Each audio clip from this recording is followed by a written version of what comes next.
রহিম। নবনির্বাচিত মাননীয় স্পিকার এবং ডেপুটি স্পিকার, আসসালামু আলাইকুম। আপনারা গণতন্ত্রকামী জনগণের রক্ত ঋণে প্রতিষ্ঠিত এই মহান জাতীয় সংসদের স্পিকার, ডেপুটি স্পিকার নির্বাচিত হয়েছেন। আপনাদেরকে প্রাণ ঢালা অভিনন্দন। আজ থেকে আপনারা আর কোনো দলের নন, এই মহান জাতীয় সংসদের স্পিকার। আজ থেকে এই মহান সংসদের নির্বাচিত প্রত্যেক সদস্য আপনাদের চোখে সমান। আপনারা এই সংসদের অভিভাবক। মাননীয় স্পিকার, গত ১.৫ দশকের বেশি সময় ধরে সকল গণতান্ত্রিক রাজনৈতিক অধিকার কেড়ে নিয়ে জনগণকে দুর্বল জনগোষ্ঠীতে পরিণত করা হয়েছিল। মহান জাতীয় সংসদকে মানুষের অধিকার লুণ্ঠনকারীদের ক্লাবে পরিণত করা হয়েছিল।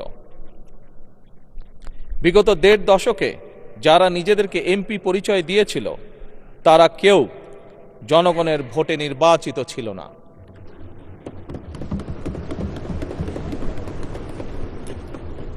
কিন্তু আজ এই সংসদে জনগণের সরাসরি ভোটে নির্বাচিত জনপ্রতিনিধিদের সংসদ।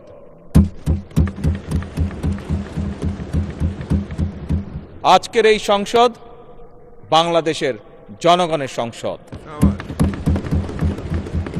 আপনারা আজ এই মহান সংসদের অভিভাবকের দায়িত্ব গ্রহণ করেছেন। দেশের স্বাধীনতা প্রিয় গণতান্ত্রিকামী মানুষ এই সংসদের দিকে প্রত্যাশা নিয়ে তাকিয়ে রয়েছে। মাননীয় স্পিকার, দেশ এবং জনগণের স্বার্থে আমরা এই সংসদকে অর্থবহ করতে চাই। বিরোধিতার জন্য বিরোধিতা নয়, বরং শানিত যুক্তিতর্কের মাধ্যমে আমরা এই সংসদকে প্রাণবন্ত করে তুলতে চাই।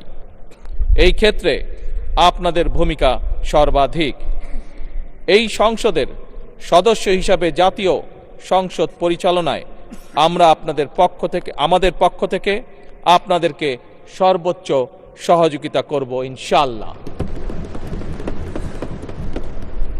আপনাদের এই নতুন ভূমিকার জন্য সকল সংসদ সদস্যের পক্ষ থেকে আবারও আপনাদেরকে জানাই শুভেচ্ছা, অভিনন্দন এবং ধন্যবাদ।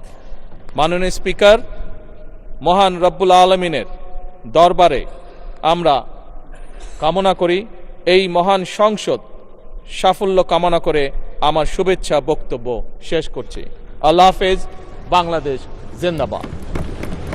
ধন্যবাদ সংসদ নেতা।